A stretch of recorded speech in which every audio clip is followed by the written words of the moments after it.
Kapit lang mga kababayan dahil may dagdag singil po sa tubig sa susunod na taon. Aprobado na kasi ito ng MWSS. Kung magkano yan, alamin sa report ni Clazel Pardilla.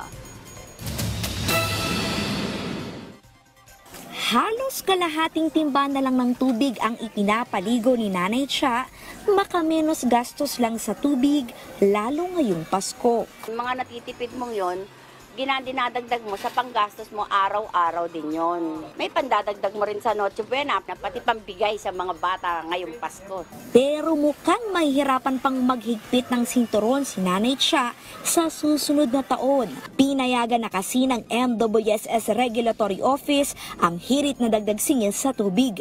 Halos 8 pesos ang average na aumento sa basic charge ng Maynilad. Ibig sabihin, kung kumukonsumo ng 10 cubic meters ng tubig, tataas ang 26 pesos ang water bill. Sisirit naman sa 100 hanggang 200 pesos ang patong sa gumagamit ng 20 hanggang 30 cubic meters.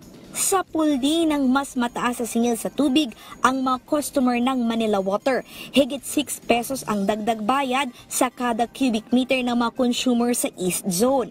Ibig sabihin, lalaki ng 34 pesos hanggang 154 pesos ang bill ng mga consumer na gumagamit ng 10 hanggang 30 cubic meters ng tubig.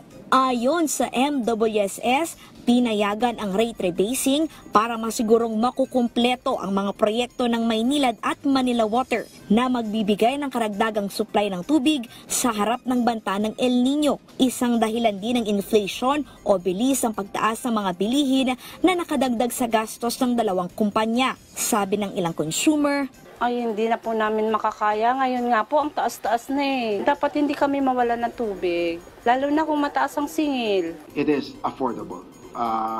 Again, I hope I'm asking the public for their understanding. What's more important, ang mas importante kasi dito ay tama po yung tapat na serbisyo.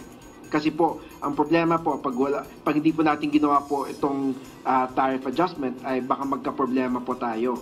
At hindi po ma-provide ang tamang serbisyo sa ating mga consumers. At mas mahirap po ang epekto nito sa ating mga consumers. I can guarantee that there will be no water crisis because of these projects. Hinihikayat ng MWSS ang mga benepisyaryo ng 4Ps o mahirap na Pilipino na magparehistro bilang lifeline consumers para mabigyan ng diskwento sa bill.